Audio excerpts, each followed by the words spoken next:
All right, welcome to the Career Nuggets podcast channel hosted by Asmarandeni. The show is all about career lessons from accomplished individuals. So listeners can avoid making the same mistakes in their career and learn from the best. Hari ini kita kedatangan tamu super spesial, sangat-sangat spesial because it's my own sister.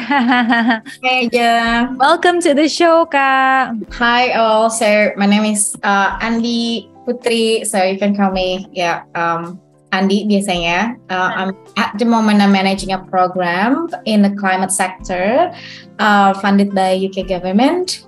Terus passionate about improving my knowledge and technical skills in area of climate mitigations, because to be honest, it's kind of new to me. I've been in this sector for 2 years, only 2 years, so there's much to learn, I guess. I see. And maybe share us a little bit about your background before you're here in climate sector. What were you doing? Before this, aku kerja di Diplomatic Foreign Office di Jakarta. But way before that, aku ambil International Development Practice, studied master degree at Monash University, Australia. So yeah, I've been very, passionate about development practice. I think you know already, and international relations. So I was just lucky enough to, get the opportunities to work in both kind of sector, which cross-cutting at my previous and also current role. Nice. Can you share a little bit, like, how did you get into the role? I know that you're very passionate about development and di sektor lah ya, lumayan passionate gitu. Tapi sebelumnya tuh apakah memang udah ada planning atau tiba-tiba aja ada di sini atau gimana? Ceritain dong. Yeah, jadi I came from development background, right? Because I studied development studies, and then learning about the cross-cutting issues of development, international relations, which include social, economic, educations, and even climate and environment. And then I got back to Indonesia. I work for a Diplomatic Foreign Office, but itu lebih ke kayak lebih ke bilateral, diplomatik gitu kan. Nggak ke climate change yang mana sekarang sedang aku jalanin gitu loh. Tapi dalam menjalankan tugas kemarin, kebetulan aku di-challenge untuk bikin climate strategy untuk Foreign Diplomatic Office kemarin untuk a certain area di Indonesia gitu loh. Jadi sebenarnya itu cuman kayak 5% dari semua elemen pekerjaan yang aku lakukan di previous work gitu. Nah, tiba-tiba ada opening di project yang UK funded ini, terus udah gitu mereka lagi nyari country associates. Terus aku nyoba. Nah, yang aku jual saat itu ketika interview adalah pengalaman aku membuat climate strategy gitu loh. Jadi dari elemen kecil yang aku pelajari sebelumnya itu I landed myself in my current job gitu. And here I am today. Yeah. I see. Mungkin aku agak penasaran nih. Pada saat master, waktu itu kakak tesisnya tentang apa ya? Waktu itu aku ngambilnya kebetulan master by coursework gitu. Jadi aku lebih ke nulis project waktu itu. Jadi kita lebih ke dokumennya lebih ke project. Jadi bukan a whole research gitu, 100% research. Tapi doing a project and then resultnya adalah yang tadi aku bilang project report. Nah, itu aku tentang sebenarnya microeconomic something, tapi ada sangkutannya sama inclusivity gitu. Waktu itu tentang women empowerment, and aku diposted di Fiji untuk beberapa bulan to undertake the study gitu. Jadi aku ketemu sama amazing women in Fiji, in the very remote areas in Fiji. Interview mereka gimana sih mereka nge-build community di sana gitu, pekerjaannya apa, dan amazing experience to see so many inspiring women di bahkan daerah pedalaman di small island di Fiji gitu. Itu sih, itu researchnya yang itu studinya yang akhirnya diangkat jadi report dan untuk kelulusan gitu. I see. Oke. Katakan ada orang yang tertarik nih, salah satu listener kita misalnya dia kerja di industri lain gitu. Terus dia sebenarnya tertarik untuk bisa membantu berkontribusi untuk merubah policy tentang sustainability atau tentang climate gitu misalnya. Dia mau pindah ke development sector gitu. Kira-kira tipsnya apa atau apa yang harus dia ketahui sebelum dia pindah industri ke situ? Oke, jadi untuk ngebuka kesempatan ke sana ketika background kita nggak sebenarnya, jadi kan sebenarnya aku backgroundnya dari IT kan, very far from development world gitu. Jadi dari IT terus ke ekonomi terus ke development gitu loh. Nah untuk aku pindah gitu, itu aku coba untuk banyak-banyak ikut volunteering activities itu dulu.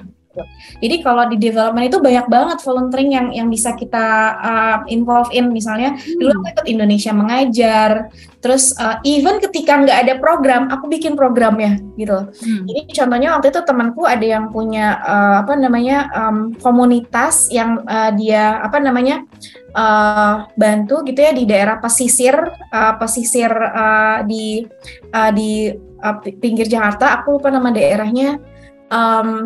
Nah itu aku datang ke sana, dia punya link untuk aku masuk ke komunitasnya, dan yang aku lakukan adalah kayak aku buka waktu itu mobile library.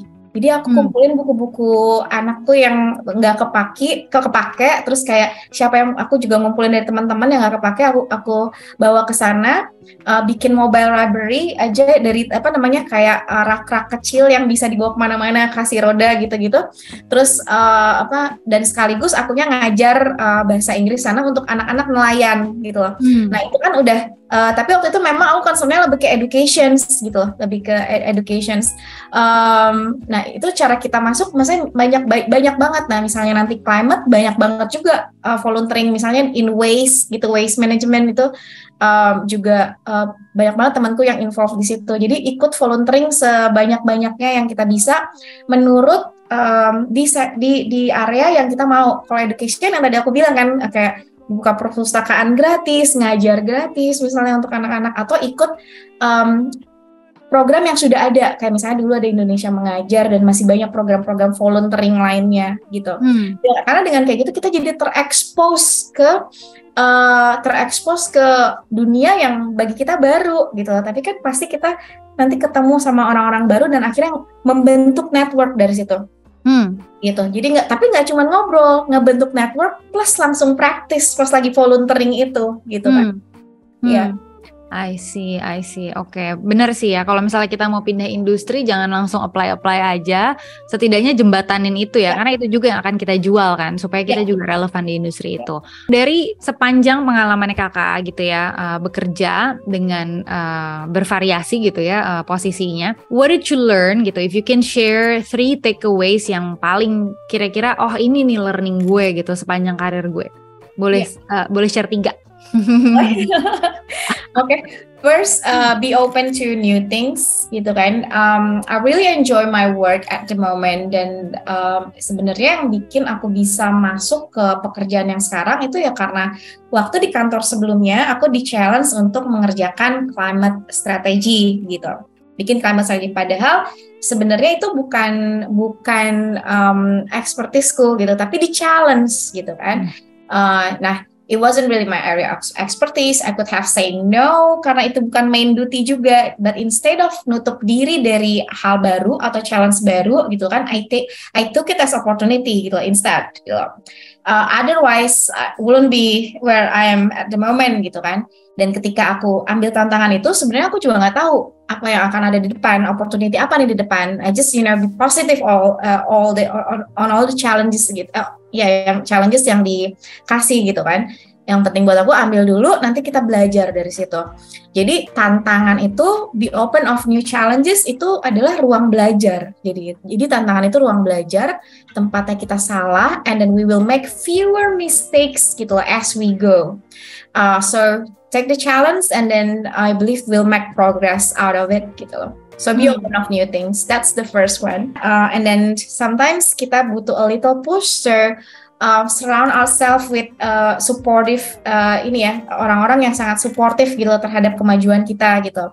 Contohnya aku punya my current line manager gitu lah. Cara dia kayak encourage kita like giving us a little push to do some things beyond our limit. Sebenarnya sih limitnya ada di pikiran kita aja gitu, kayak aduh kayaknya nggak bisa nih gitu. Tapi dia punya kata-kata ampuh yang akhirnya bikin aku jadi oke, I'll do it gitu kan. Itu adalah waktu itu pernah dia bilang, oke Li, can you chair this meeting gitu kan, like chair the meeting, like I don't even know gitu kan, kayak ini tentang apa misalnya, waktu itu tentang energi atau tentang karbon, aku nggak tahu, nggak paham bahasanya gitu, jadi kayak this is like totally new for me, and then I was like, aku boleh nonton dulu nggak gitu kan, boleh liatin dulu nggak, and then she was like, ini kata-katanya yang aku pegang sampai sekarang, ya udah, kalau misalnya belum mau, nggak apa-apa. Jadi actually itu aku nampar aku sih kayak, oke, jadi sebenarnya nggak ada yang kita nggak bisa ya. It's kita mau atau enggak gitu loh ngelakuinnya, dan it's changed the way I am gitu until today gitu loh. Be nice to the people on your way up gitu kan, because you could meet them on your way down, because you never know gitu. And it's true though. So yeah, I guess every job, every person deserve respect gitu kan. So I'm just trying to be like, respect first, put respect first, and then if you prove that you are willing to go extra miles, helping your colleagues, your team members, trust me that you'll be remembered for all the right reasons, gitu loh. And then it actually happened gitu. Aku tadi ya maksudnya nggak menyadari betul, tapi kebetulan kemarin ada beberapa event reuni yang actually my former boss remember apa yang aku pernah kerjakan, yang even aku sendiri nggak inget gitu loh. Hal-hal kecil sebenarnya gitu yang aku nggak ingat gitu loh, misalnya. Jadi I think that those are the three takeaways selama aku karir. Nah, kalau misalnya biggest mistake apa yang paling diingat sampai sekarang gitu kan, dan apa sih yang dipelajari dari melakukan mistake itu, dan kemudian how did that change how you operate since then? I mean, aku orangnya sangat-sangat kayak mudah banget merasa bersalah, dan kalau itu udah melakukan kesalahan itu terlalu dalam gitu. Jadi akhirnya aku belajar along the way itu to own my mistakes gitu.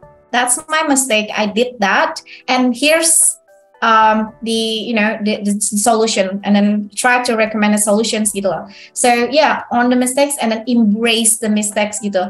Because aku berusaha realize that there's nothing personal about it actually gitu. Jadi banyak banget kejadian-kejadian selama karir tuh yang akhirnya kayak memperlambat growth gitu ya, karena setiap bikin salah itu dipikirin terlalu dalam gitu loh, dan itu akhirnya menghasilkan keraguan-keraguan kita untuk take action, making decisions, which is itu penting banget kan dalam leaderships gitu-gitu, better right Jang?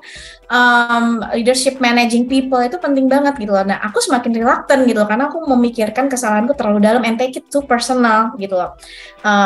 Akhirnya aku again lingkungan, and then again my current manager, dia berusaha bilang it's nothing personal, jangan dipikirin terlalu dalam, kalau salah perbaiki, salah it's okay, perbaiki, and you make fewer mistakes along the way gitu. Akhirnya lo belajar, dan bukan untuk tidak bikin kesalahan sama sekali, because it's almost impossible gitu kan, but just a fewer mistakes along the way, itu udah progress gitu. Jadi fokus ke solusi instead of rasa dari kayak perasaan bersalahnya itu gitu. It makes a huge difference. Jadi kayak jadi kita nggak counterproductive gitu loh dengan perasaan yang harusnya nggak perlu gitu kan. I think jadi lebih produktif gitu loh, dan menghasilkan banyak hal yang berkontribusi terhadap pekerjaan itu sendiri, terhadap kemajuan karir kita secara personal dan profesional pekerjaan itu sendiri. Satu sih. Jadi dan it actually leads to like pentingnya untuk value yourself gitu. Aku diingetin terus lingkungan gitu. I should have been able to kind of build that inner strength untuk kayak value itu disadari sendiri, jangan kayak validasi dari orang gitu. Jadi then like own the mistakes, embrace the mistakes, and then like realize the value of yourself, itu kayak kayak jadi satu cycle yang berkaitan, dan itu yang I should have tell myself gitu, my younger self gitu loh, dari dulu sih gitu. Jadi biggest mistake-nya adalah terlalu personalize ini ya, kesalahan gitu, kayak overthinking jadinya. I see. Oke. Kalau misalnya if you can leave a wisdom nugget gitu ya ke listeners, kira-kira apa nih yang mau di-share? I would say be a lifelong learner, karena tapi nggak cuman oke, gue mau belajar terus, nggak pernah ngerasa cukup, tapi apa after that gitu loh. You need to take actions, right? So not just stop at the curiosity, pikiran kita keep on wondering, oke, gimana kalau gue ngerjain ini, tapi nggak pernah kejadian. So take actions gitu loh. Jadi rasa pertanyaannya tuh di fit in gitu loh. So take action to fit your curiosity gitu, in short gitu loh. Tapi contoh misalnya pengen belajar bahasa nih gitu, tapi kok kata orang susah ya gitu loh. Nah, kita akhirnya nggak akan pernah nyoba gitu. Jadi trikku adalah karena kadang kita suka tenggelam dalam keseharian dan kesibukan pribadi dan juga profesional gitu. Jadi akhirnya visi-visi dan mimpi-mimpi baru untuk dapetin skill baru itu ketahan gitu kan. So set the time. Timeline important. Kalau kita masih mangkir juga dari deadline yang kita set gitu kan, misalnya untuk belajar bahasa baru misalnya, daftar gitu loh. Jadi langsung daftar. Jadi kan kayak kita jadi mikir nih kalau misalnya sayang nih kalau misalnya nggak dijalanin gitu kan. Jadi take actions gitu loh. So if I may wrap up, so make the first step gitu kan. Do not wait until you are perfect gitu. Jadi jangan nunggu dulu sampai misalnya mau presentasi gitu kan. Oke, gue harus sempurna dulu nih komunikasinya. No, take actions gitu. Do it first. Take the first step gitu kan. And then you evaluate, learn along the way, refine, make fewer mistakes, and that's the cycle in which you'll grow from it. And then that's how you progress. That's how you'll become a lifelong learner gitu.